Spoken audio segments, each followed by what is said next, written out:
sermon for this morning is all about the parable of mustard seed and the yeast. Now, I'd like the congregation to please rise as we read responsively the scriptures that will be flashed on the screen. I'll be reading the first slide, and you go as follows.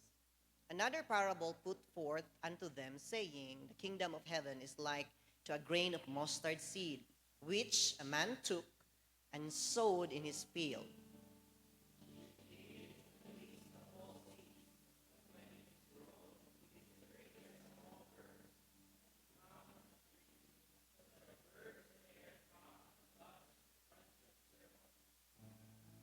Another parable spake he unto them, the kingdom of heaven is like unto leaven, which a woman took and hid in 3 measures of meal till the whole was leavened.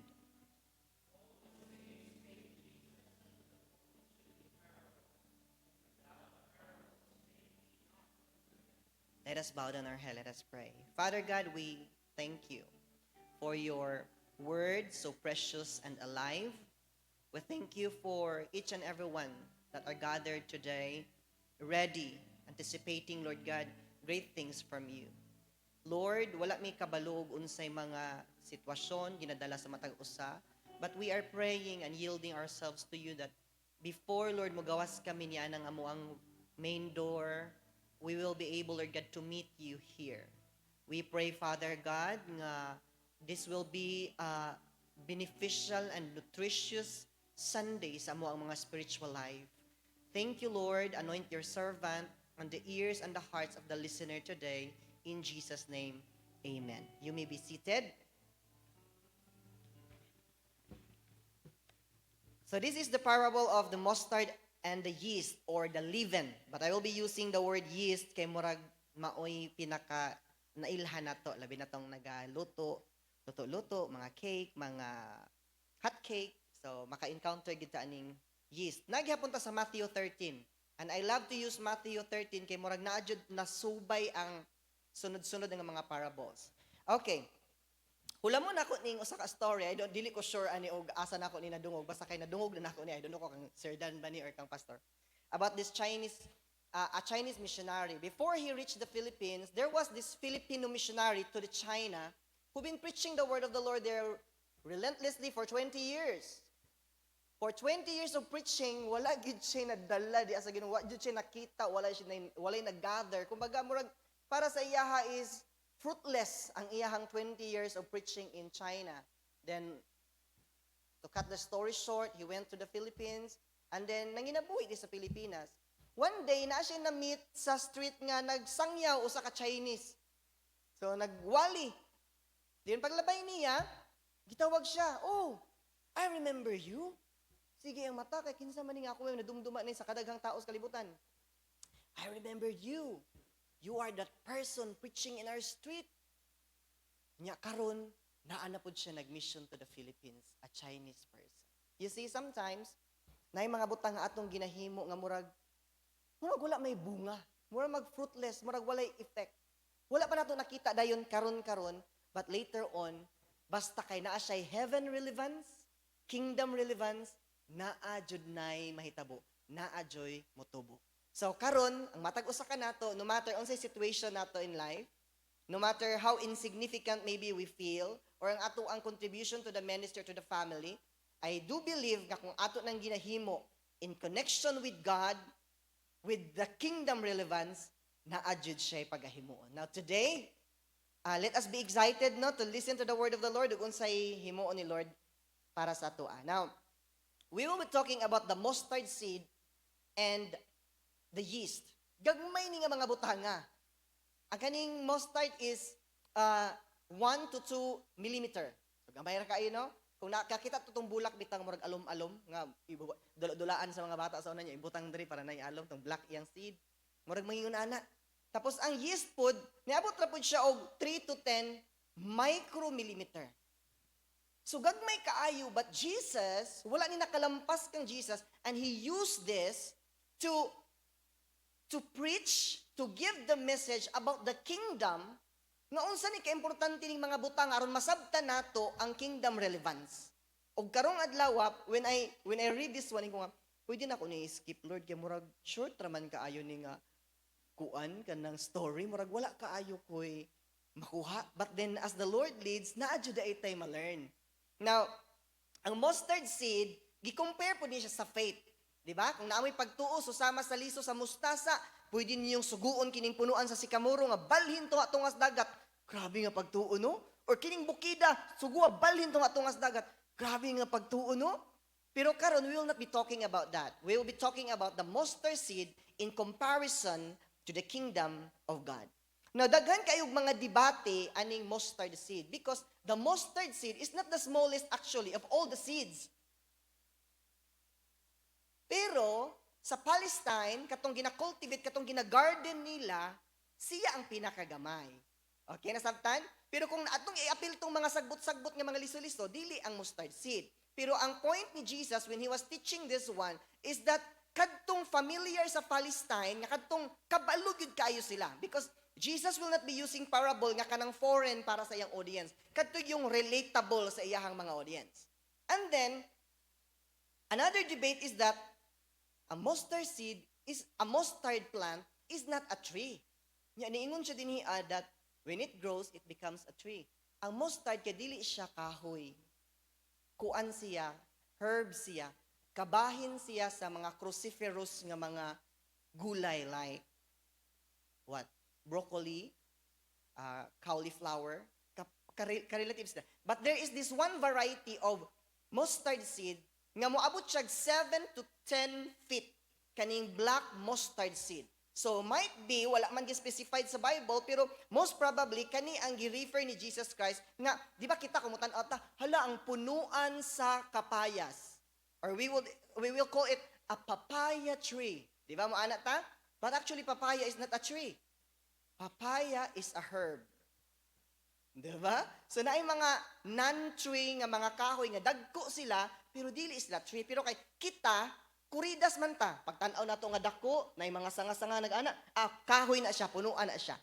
So, nasayop ba si Jesus Christ? No. Jesus is not teaching about botanical significance or botanical thing. He was teaching about the comparison aning mga butanga. Okay? So, now is good siya the kingdom of God. Sa tanan nga mga parable nga atong giagian, the kingdom of God is likened unto. The kingdom of God is likened unto. Unsa magiging kingdom of God? Ang kingdom ni Lord, this is not about demographic. Kay pag mingon bitaw taog, sorry ako kung ako story, but do not think of it as strange. Pero pag mingon kung naa ka diri morning kalibutan, nagtindog ka diri karon, nya moingon ka nga ang langit to as taas, di ba? Unya kadto mga tao nga nagtindog diri pikas lugar sa kalibutan, ang imong langit, impierno nila, kay nagbaliktad man sila tindog, ituyok man kalibutan. Nasabda na to. So kung demographic siya, medyo wrong. But heaven is a spiritual place. Like hell is a spiritual place. So heaven is a spiritual place. So what is the kingdom of God? It's not about the physical palace. It's not about the throne. It's not about the gold or the treasures. It's about the power and authority. The kingdom of God is all about the power and authority. Mao nang ingon sa prophecy sa Old Testament, the kingdom of God is at hand. The kingdom of God is near. Yan ingon din si John the Baptist, the kingdom of God is here. Yan ingon din si Jesus pag abot niya sa Luke, the kingdom of God is in your midst. So unsa man din kingdom of God mag lihok-lihok. The kingdom of God is this. Jesus Christ is the final authority of the kingdom. All power in heaven and on earth is given to me. Therefore, kung asa ang hari o asa ang iyang scepter, asa ang iyang trono, that is His kingdom. So kung si Jesus Christ, imong gipadayon sa imong kasing-kasing, then your whole being is a temple where our God reigns. Naga-reign ba si Lord sa atong kinabuhi? Or just part of it? Because later on, we will know that God will never share His throne. So that is the kingdom of God. So, gi-compare kayo, karon, the kingdom of God is like into a mustard seed. Kining mustard seed og yeast, wala ni sila'y pulos kung dili ni sila mabutang sa ilahang pagkagamitan. Wala man ko'y nagunitan diri unsa. Sige na lang sa akong kamot. Kung example nasa akong kamot ang mustard seed, dili nato makitang effect ani kung ato siyang ibutang og papel, lukuton, itago. O ibutang nato siya plastic o niya ibutang sa taas. Walay epekto, walay pulos. Mura ba og kanang ang paracetamol kanang sakit imuhang ulo, unya nagpalit ka paracetamol pero imo rang gitutukan, dili gyud na maayo ang sakit sa ulo. Imo gyud na siyang dapat i-take. So ang mustard seed on its self alone is useless kung dili siya mabutang into a place nga mo propagate. The yeast also, bisag unsa pa na siya ka-potent, kung dili niya siya ma-mixed into a mixture nga mapuslan siya, dili gyapon siya mahimong mapuslanon. Kung imo siyang ibutang sa bugas nga kanang uga, dili siya mahimong effective. Naagyoy a certain condition nga mahimong ma-activate ang iyahang potency. Nasabtan na to? So again, bisang pag nakapaminaw ta sa pulong sa Ginoo, nindot kayo ang wali, nag-ingkod ta dinhiya, pero kung wala na to siya na plant, wala na to siya na pasulod sa atong kasing-kasing, the preaching of the cross, o ang tanan nga atong nadunggan, becomes useless. Mawita na ingon sa pulong sa Ginoo, it is useless to give pearls to the pig. Walay pulos kung ihatag nimo ang mga bililhon nga butang sa dili kabalo mo pahimulos niini. That's why the word of the Lord is spoken to those who have ears para nga mahimong mapuslanon sa atong matag usa kinabuhi. And I believe, I put in my heart that before ta mo gawas, atong ma-embrace ang reality sa power nga gibutang ni Lord sa atong nga kinabuhi. Now karon, kining mustard seed, pag mabutang na siya sa yuta, pagdako niya, daghan dayon mo pasilong nga mga langgam. Kung kadtong lisura, ibutang nimo sa yuta, unsa man pagpasilong sa mga langgam, di ba? Nga di man siya halos makita. Pero pag mutubo na siya, ang tanan nga mga langgam maka-take refuge, shelter, maka-nest dito sa iyaha, makakaon sa mga naa diha sa iya nga pwede makaon. It will be available for all. Ingon ana po na ato ang kinabuhi. Pag nakita ang atong kinabuhi nga naay changes, somebody would just chat you or text you, sis, Brad, paampo ko bi. Something will get close to you and take refuge because nakita nila nga nitubo ang kingdom nga giplant ni Lord sa imong kasing-kasing. Amen. Ikaduha, kaning yeast. Na ato sang i-discuss, unsa may kabalo ko nga naatay idea about yeast, no? Pero ako na amaze po ko nga, ganang butangan magina siya yeast. Ina din ginahimo sa yeast. Before na imbento ng yeast nga atong mapalit, ang atuang mga plants like vegetables and the vegetables and the fruits, nanas nila'y natural nga yeast. Even ang mga kinain nato, na yung mga natural nga yeast. Karon, kaning yeast di ay, nganong gidabutang siya sa minasa, kay pagbutang nimo sa yeast, kauno niya ang sugar. Pagkaon niya sa sugar, mag-ferment siya, mag-create siya carbon dioxide. Mao nang pagkatan-aw nato, nidubli na ang size sa atong minasa, ning dako na tos magbula-bula, that is carbon dioxide. Tapos ma-change ang iyang taste, ma-enhance ang iyang flavor because the yeast will create an alcohol effect because of fermentation. So, makita nato nga ang epekto aning gamay kaayong butanga, a pinch of it, pero grabe yung epekto sa kadaghanan. And maybe some of you, God has already been revealing unsa ang message ani, pero atong humano ng wali ha. Kay pasig dali ra ni kaayo. Okay. So, ang nahita po mga igsoon is, pag na-propagate na ang mustard seed, makita sa kadaghanan, dili matago. Right? Inigtubo sa kahoy, makita gid siya, ma-appreciate siya tanan.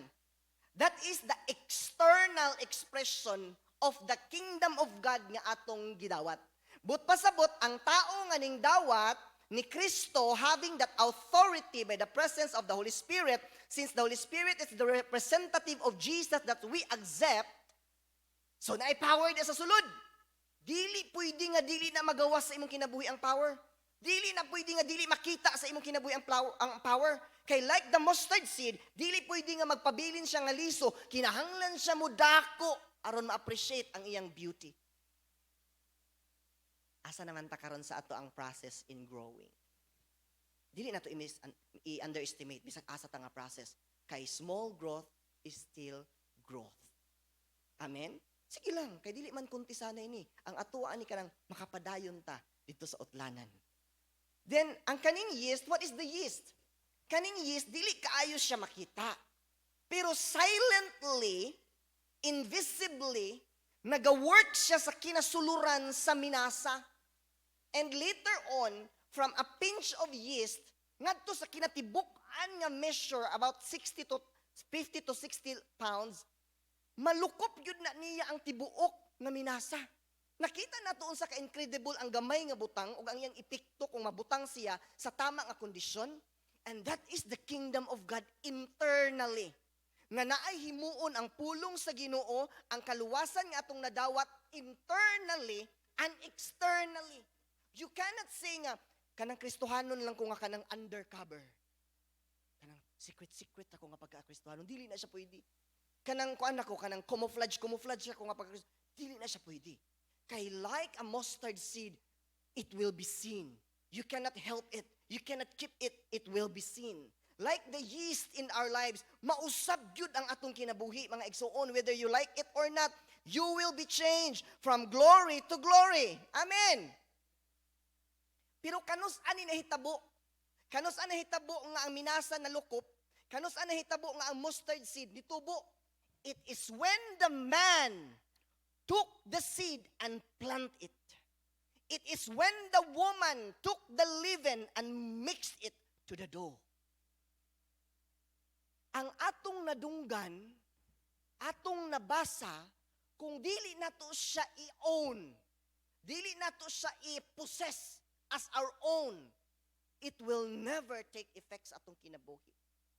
Daghan na magwali ako nadunggan, daghan naman kay fellowship, daghan naman kay naatinan, but nothing happened because wala nimo gipanag-iya ang message nga imong nadungog. Walay kahimuan. Amen ba? So, ningon siya din hiya, bisag unsi atong himuon, whether you are just for yourself, a normal husband, a common wife, a child, a children, or whoever you are, an employee, or unsa nga klase nga kanang trabaho na aka, basta imong gihimo ang tanan, as God as your employer, as it is relevant to the kingdom, naagyoy himuon si Lord sa imong kinabuhi. It might not be now, it might not happen in a sudden or in a twinkling of an eye, but I do believe as the word stand, ingon pa siya, heaven and earth will pass away, but not one dot of my word will pass away. Buot pasabot, it will all come to pass. It will all be established because the Lord say it so. Amen. Now, to close the sermon, ingon siya dito there was a pastor niadto Israel, and that time was spring. Kadto nga panahon, grabe kay yellow ang field, kay nag-flowering ang tanan nga mustard seed. Nagkuha siya og gamay nga mga liso, unya nag-collect pud siya og lahi-lahi nga mga soil sa Holy Land. Na siya red soil, na siya medyo pale, na siya black. Pag abot niya sa airport, giharang siya tungod sa iyang mga dala. Siya nga, sir, pwede ipalapos lang kay kinid kay nako ni sa akong study, and then ako lang ning ibutang og canister, kanang close gud kaayo nga canister, kanang very sealed. Then niingon didto ang officer, okay, pwede ra. But what is this one?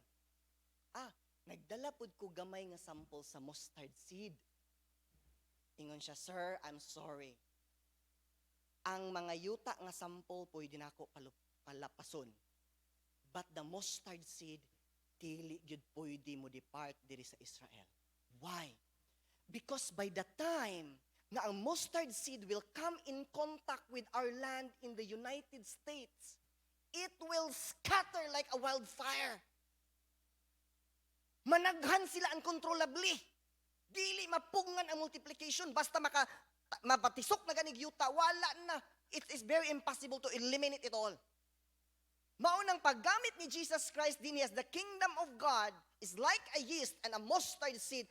Look about how potent, how powerful it is. nga gibutang ni Lord sa imong kasing-kasing ug sa akong kasing-kasing by the presence of the Holy Spirit. And this is not just a joke, this is not just a sensationalized sermon, this is the reality of the word of the Lord, nga ang power ni Lord nga nag-reside kanato can make a difference. Og bisag asa, basta naay Kristohanon nga mubarog para sa pulong sa Ginoo, bisan pa hangtod sa kamatayon, mudaghan gihapon ang mga magtotoo. And we remember that one apologetic nga gi-shoot during his session in a public school. During the time, pinakataas nga rate of all the people in the world nag-search sa Google, what is Christianity? Because somebody died, somebody was shot preaching the word of the Lord. Ug ang tanan kalibutan na intriga sila unsa man gid ng Christianity. You see that even in our death, God will be glorified. Mga igsuon, naay gahom nga gihatag sa atua, dili lang sa mga pastors, dili lang sa mga bishops and reverend. Matag usa nga ni adiri karon, I am standing you face to face, and I would like to remind again and again, as you receive Jesus Christ as Savior in your life, the Holy Spirit is residing in you, that potent power is made available. Dili ra na siya sa mga pastor. Dili ra na siya atong kusog mga mangampo. Didto na sa matag usa ka magtotoo nga nagsalig sa tunggo nga Dios kanang gahuma naa sa matag usa. Ingna mo katapad naa na nimo. Let us bow down our head and let us pray. Father God, we thank you, Lord. Grabe, Lord, gagmay ra nga mga butang, mustard seed, and a yeast, maybe makita na mo sa mga grocery stores and any place. But then, you used it, Lord, to compare what is your kingdom like. Thank you, Lord, nga kanang gi-remind me nimo that it's not about the size. It is about the willingness to be implanted with your word, to receive that salvation and let it flourish in our lives. Nga ang kaluwasan nga among nadawat, Lord, will benefit not only us and our family, but to those who are looking at us. Just like the mustard seed that becomes a tree, then birds came and perched on its branches. Sa amo pong kinabuhi, Lord, many hurting people today, friends, relatives that we have, can take a refuge in us, can ask advice, even to us to be prayed for. Make these words alive in our lives. Help us, Lord, to make a difference sa asa minimo gibutang. No matter unsay among status, maybe we feel insignificant, ang among contribution to the society or family, we are insignificant.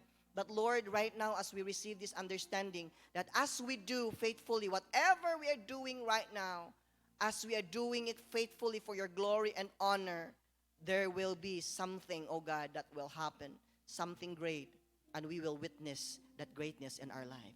We give you praise and we give you honor in Jesus' name. Amen.